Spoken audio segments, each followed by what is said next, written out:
The human mind is like a computer. No matter how efficient it may be, its reliability is only as great as the information fed into it. If it is possible to control the input of the human mind, then no matter how intelligent a person may be, it's entirely possible to program what he will think. And yes, it's even possible to program people to laugh at the mere mention of the word conspiracy. Judaism definitely has always contained a universal element. If you read the prophets, what did they dream of? They didn't dream of Jews eating gefilte fish. They dreamed of a time when the truth of monotheism, the idea of oneness, of wholeness, would be appreciated by the whole world. So this has always been the messianic dream, the futuristic dream. Throughout most of history, it's not been viable because Jews have been stuck in a ghetto, they've been persecuted, and when they've come out of the ghetto, they've quickly shedded a lot of their Judaism and not been interested in, they've been embarrassed from it. And not being interested in sharing it with the rest of the world. In the last 10 years or so of his life, the Bavitcher Rebbe put a lot of energy into speaking about a shift of emphasis. The Jewish world should be concerned with rediscovering that universal message and starting to communicate it with society. The model that he used was the traditional rabbinic model of the 7 Noahide laws, that before the Torah was given, in the Bible, Noah comes out of the ark, and there's this rabbinic tradition that he was given 7 fundamental universal laws. So that was the kind of the hook, the linchpin which he hung it on. But he was a mystic, he was a Kabbalist, and the greatest source of universally appealing wisdom is in the Kabbalah, and it's the most accessible to an audience outside the immediate Jewish audience. It's empowering, it's life enhancing, especially in our secular age of we're so busy, but we're so lacking in centeredness, in wholeness. There's tremendously powerful messages in the Kabbalah that could appeal to a wider audience. What we've lacked is the dedication to that message. I don't think it was understood very well when the Rebbe spoke about it. It certainly hasn't blossomed in the Chabad movement. The main work of Chabad is still to the Jewish community, and that wing didn't develop so much. But I think the challenge is the articulation. These mystical ideas are so deep, and they're powerfully healing, but to express it in the modern idiom, to articulate it in a way that guy on the street, normal person, can access it, is difficult. And then, of course, there's Jews always have this ethnocentric baggage. They're always looking. For example, I mean, just to call the rest of the world non-Jews is not the right attitude. To define someone who is by their lack of Jewishness. I mean, they're human beings. We're all human beings. If you're trying to influence non-Jews, then you're already starting on the wrong foot. It's humanity. It's how we're all created in the image of Adam. Gosh, I thought I'd turn this off. I'm a theoretical physicist, and I like to say that I walk in the footsteps of giants like Albert Einstein and Niels Bohr. I'm not a philosopher. However, I am rather dazzled by the fact that many of the basic mysteries that we find in string theory and the theory of everything seem to be mirrored in the Zohar and in the Kabbalah. Kabbalah is described as a secret. Right. It's the secrets. And the question is, what's so secret about it? There's a great Hasidic Rebbe by the name of, or referred to as the Piazetzner Rebbe. And he answers this question, and this is what he says. He says the reason why the Kabbalah is a secret is not because nobody's willing to tell you, it's because nobody's able to tell you. Because it is an experience that no one can communicate. So let's define the word Kabbalah. Just what does the word mean? The word Kabbalah means to receive. And on a simple level, it's understood as this is wisdom that's being received. This is not wisdom you can just figure out on your own. This is wisdom that's being passed on and has been received. Okay? But it's much deeper than that. The Kabbalah is actually the secret of how to receive the most out of life. Not how to get the most out of life. Right? It's actually how to receive the most out of life. What does that mean, to receive the most out of life? You see, the Kabbalah teaches that, that the purpose of creation is that God wants to give His goodness to other. And what's the greatest goodness that God could give us? It's an experience of divine presence, God's presence in our lives. The only problem is, do you know how to receive it? Right. Right now, for instance, there is Chinese music playing. But you don't hear it and I don't hear it because we don't have a radio that's turned on and tuned in to receiving that broadcast. That's right. So the Kabbalah says that there's, so to speak, a Godcast, right? That's happening. All the time, everywhere. Right. Okay? And now the question is, are you able to receive the gift?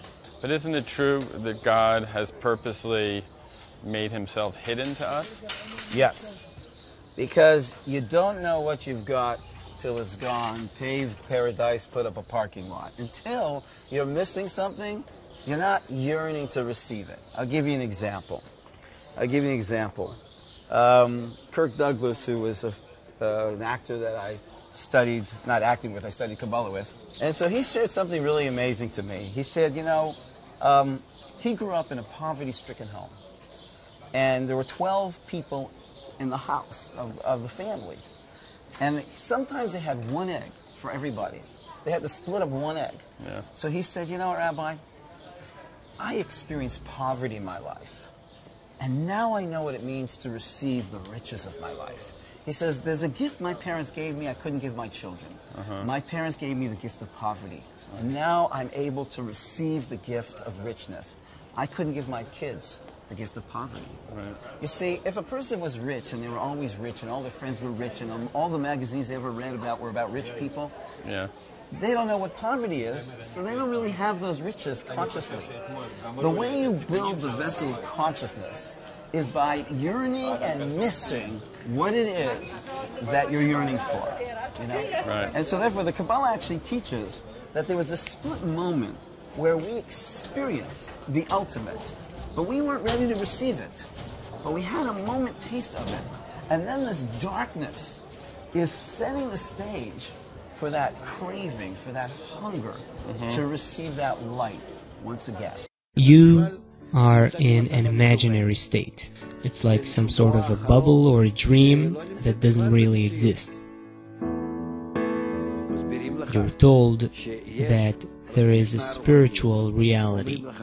The Kabbalists are telling you, we are giving you, to your state, a real bridge to the true reality. How? Start connecting with others. Oh. I wasn't thinking about this. I was thinking about something else. Right?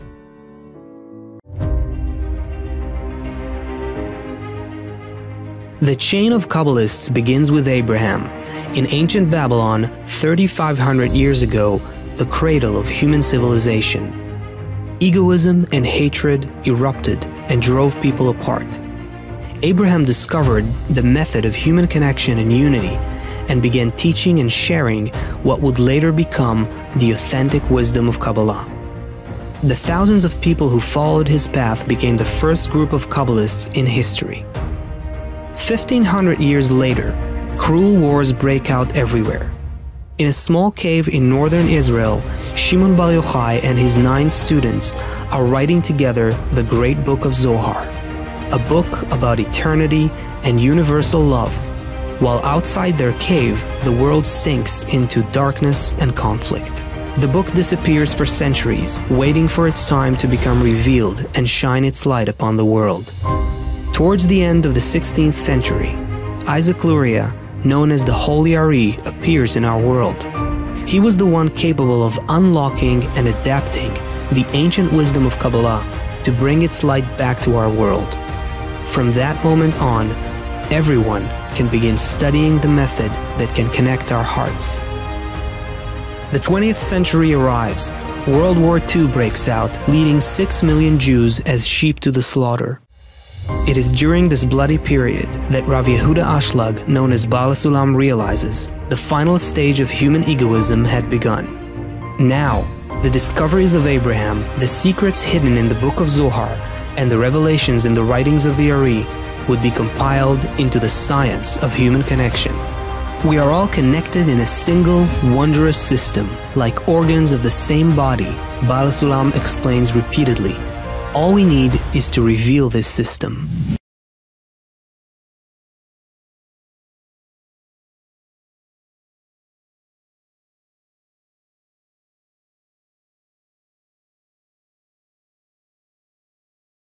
So Kabbalah, as it relates to Jewish practitioners, is that Kabbalah says that the Jewish landscape and the Jewish experience is just as variegated as our human experience. So what you see in the Jewish out there, right, will be dependent on what you're seeing in the Jewish in here.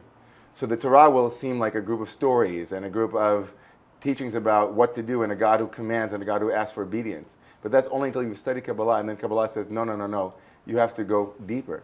So that on the inside, a Jewish Kabbalist will say that when I'm engaging in my Jewish life, I'm fixing the world through Kabbalah. I'm fixing my own inner world, and I'm fixing the external world because I'm harmonizing with it. So it turns all of Judaism into a way of harmonizing with God and harmonizing my inner life with my Jewish outer life. Kabbalah is the soul of the Jewish body. Right? You can study Judaism on the body level, and you can study it on the soul level. Kabbalah is the soul, the animating force of all Jewish life. So when the outer limbs are moving of Judaism, kosher, not kosher, Shabbos, not Shabbos, all of the various commandments and instructions and relationship to Torah, and all of that is the body, and the Kabbalah animates it. So when you're living Jewishly with Kabbalah, you're living Jewishly differently. One of my teachers liked to say that in Jewish life, and in life in general, you could say this, is that life is like freeze-dried coffee. You know, you need to add hot water and stir. You can't just eat life. You can't just drink life. There's something about adding intentionality and interiority to life that then brings out its deep, latent flavors and possibilities. So of course you can live Jewishly just by rote. You can do all of these things by rote. And you can also do it with kavanah, what's called intent, or with aiming the mind and aiming the heart. And it completely changes the experience. You know, making a meal for myself just so I can feed myself is one thing. Making a meal for someone I love with that intention changes the whole experience completely. And so Kabbalah is making a meal for someone you love. Kabbalah in a nutshell is the nakedness of God. It's the intimacy of it, you know? Judaism is talking about practical stuff like returning lost objects and not cheating someone in business. Yeah. And, you know, things that most people would not consider part of religious life. But it's also talking about the intimacy. But putting together the what and the why, really. Have you ever thought about the word spiritual? It's made of two words, spirit and ritual. Right, oh. So ritual you can video. You know, you can video someone lighting a Hanukkah candle or lifting weights or getting married. That you can video. There's a ritual to it. Yeah. But behind every ritual is the spirit of why you're doing it. Right. And so in Judaism, the rituals are the laws, and the spirit behind it is the Kabbalah, which I spell with a W when I'm teaching classes. Kabbalah. Kabbalah. The spiritual law, Uh-huh. the metaphysics behind the law. In my mind, the study of Kabbalah is a hand-in-hand symbiosis of all of Torah study. It's part of what we learn.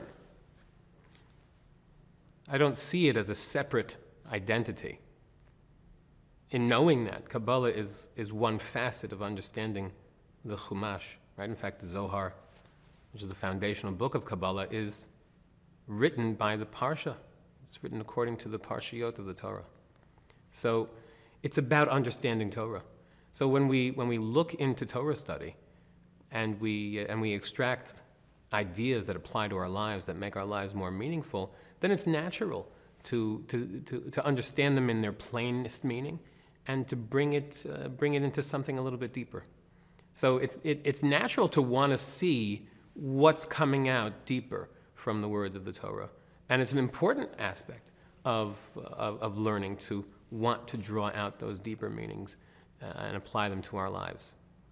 But to only have those deeper meanings and to not understand how the simplest meaning of those words apply to us is a mistake. Unfortunately, we have this modern, another popular culture, Jewish headline called Tikkun Olam, which of course comes from the final prayer that we say 3 times a day, called the Aleinu, where it says Litaken Olam b'malchut shakai, that we have a responsibility to repair the world, which most people forget the last 2 words of that statement. It's not just to repair the world, but it is to repair the world by making this a world of godliness. And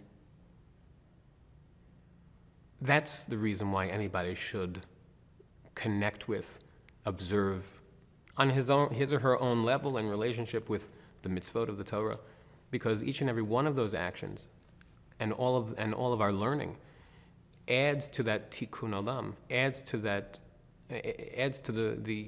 the ability, rather the reality of creating a world where godliness is the choice, as opposed to other unfortunate choices.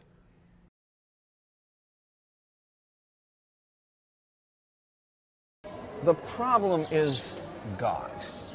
The Kabbalah doesn't believe in God, right? Not the way most people think God is. Wait, say that again? The Kabbalah doesn't believe in God. The word G-O-D suggests for people a personality, some guy in the sky somewhere over there looking down at us. Right. And that's not what the Kabbalah describes as God, and that's not even what the Torah describes as God. The truth is, if you open up the Torah, you won't see the word God, because the Torah is written in Hebrew, and the word that has been translated as God is the Yud, the Hey, the Vav, the Hey. Right. And the question is, what does that word really mean? Okay? Was, is, and will be. Right. But it also means Havaya, which means existence. In other words, that word is pointing to ultimate timeless existence, the source of all being. Where's the practical application for that? The mistake that people make is they think that the goal is to be spiritual, right? Right. And it's not, right? Everybody says that. Right. They think the goal is to be spiritual. Yeah. But actually, they think that we're going to take the material and spiritualize it. Right. The Kabbalah teaches that our goal is to take the spiritual and materialize it. What do you mean by that? In other words, love. Love is very spiritual. Love is very abstract. My job is to take love and turn it into a hug. I just brought this abstract love into the world with a hug. Kindness. But isn't love a feeling? Love is more than a feeling. It's also a feeling. That would be it becoming more concretized. Love is an abstract energy, power, okay? The question is, how does love become manifest in this world, okay? And it becomes manifest in the world through a thought, that I think positive things about you, a feeling that I start to feel inside myself, and then action where I really do something that brings that abstract power of love right here, right now. The Kabbalah teaches that, so to speak, God yearns to be present in this world. Most people think that the goal is, how do I get out of this world and come to some higher world, right? And actually Judaism, Kabbalah is claiming or communicating that no, that's not the goal. The goal isn't how do I get out of this world and come closer to some God in the next world. But the goal is, how do I bring God from the abstract realm and bring God into this world? In other words, we're like plugged in exactly to the divine source, but in that the cord, divine self. The divine self, but in that our cords, there's a lot of blockages. That's like and we want it to flow. That's right. Better. I'll give you an example. So my question would be, how do you remove those blockages? Great. Love it. Okay. The Arizal, one of the greatest Kabbalists of our history, had a way of diagnosing people in terms of their illnesses. What he would do, he would ask the person that came for help to visualize the divine name, right? The Yud, you're familiar with Hebrew, right? Yes. Right, the Yud, the Hey, the Vav, and the Hey. Okay? So he'd have them close their eyes, all right? Should I And do just it? simply, go ahead, you can do it. You can take off your shades, right? You can do it. You know, you just close your eyes and you visualize the Yud, the Hey, the Vav, the Hey, okay? And then he would ask, and I'll ask you, what color are the letters? Are there any color? You see a color? Light. Light. Okay. White, did you say, or light? Light. Light. And what color is the background? Darker than the light. Right. But are they any more than a color, or they're just brighter and less brighter? Brighter and less brighter. Okay. Are there any letters that you're having a hard time visualizing? The last letter. The last letter. Okay. Are there any parts of letters that you're having a hard time visualizing? The first Yud and the Hey I see completely. Then the Vav and the Hey go in and out. Oy, oy, oy. I'm just joking. Okay. I have a lot of blockages. So the Arizal, based on your ability to visualize the name of God, could then tell you what it is, right, that you're not doing in your life. In terms of how do we personally deal with that, we can only deal with that in a general way, right? And that general way is getting in touch with what is it that you're having the most challenges in terms of ethical and in terms of spiritual awakening. For instance, our sages teach us that, there's something called the Yetzer Hara, the inclination, the evil inclination. The mistake is that people think it's an evil inclination when it's not evil. It's just an inclination that encourages you to do evil, but in itself it's not evil. It's just creating opportunity to make choices. Right. But whatever it is that inclination most addresses, that's what you need to be working on. In other words, if you have a person and they're really struggling with kindness, that means they came into this world to reveal kindness. What divine attribute, going back to what good are you, it's what you're the worst at. That's it. But Right. spiritually, morally, not in terms of Right. hey, I'd like to work on my humor, maybe I should be funnier. It's kind of counterintuitive because you think of what your positive traits are the ones that are here helping the world. But you're saying it's just the opposite. No. Your positive traits are important, okay? Your positive traits is what you're going to do for the world. Your negative trait is what you have to do for yourself, which in turn is going to help the world, okay? So in other words, if I've been given the ability to speak publicly, so that's something I could do to help the world. But that doesn't mean that that's the essence of my personal fixing.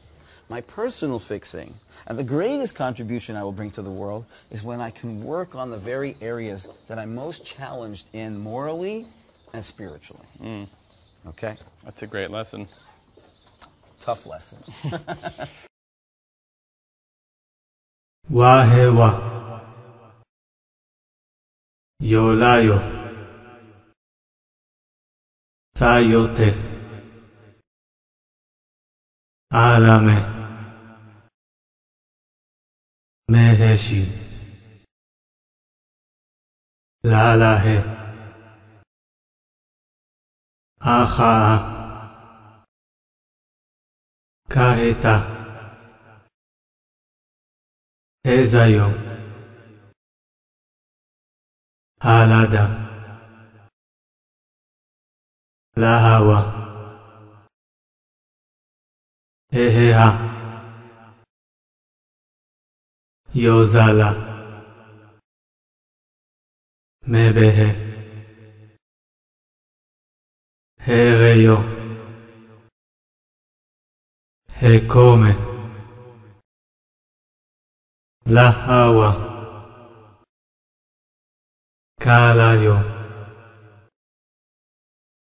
Lawawa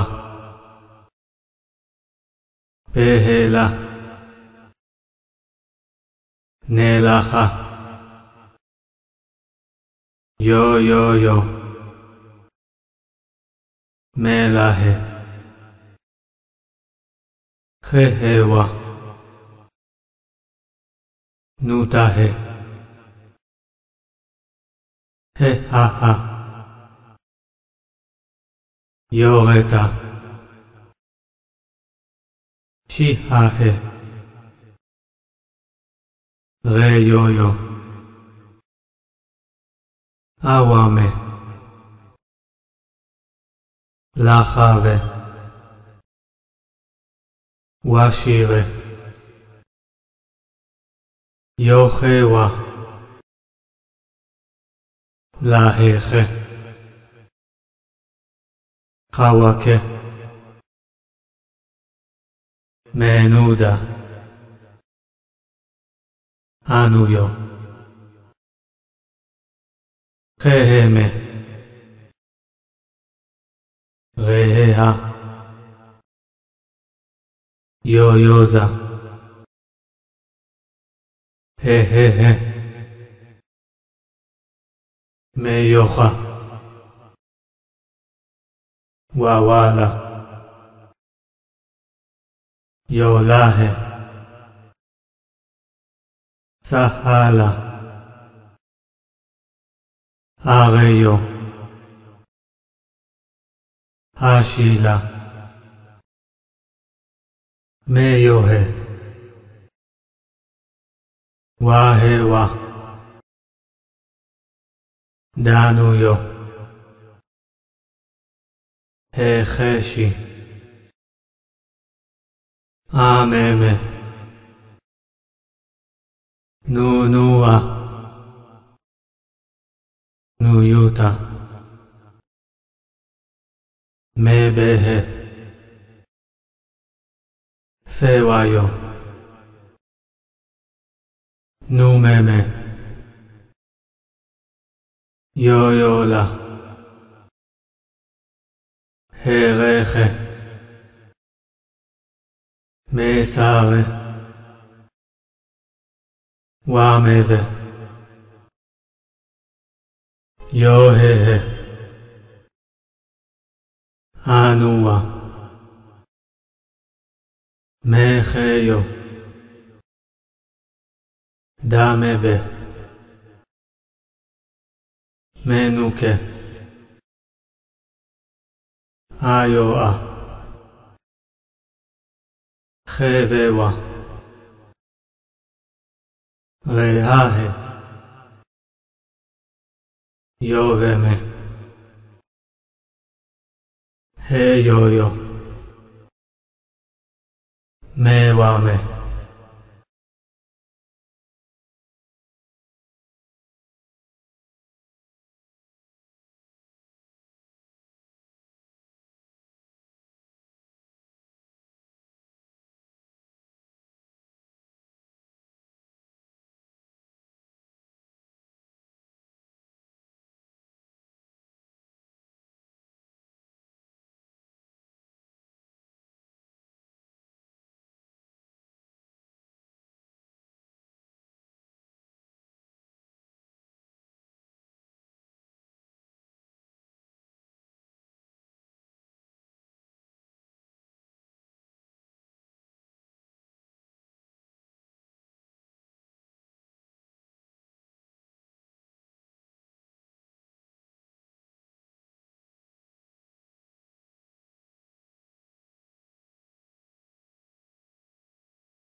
I know, and I am moved, that right now thousands of churches are coming together to express their solidarity to the ones who fall by the Nazis, ones who were saved by them. I can hear the bells ringing in your churches. For me, what they remind me is the single priest that saved my father and symbolized the meaning of the call of the rings.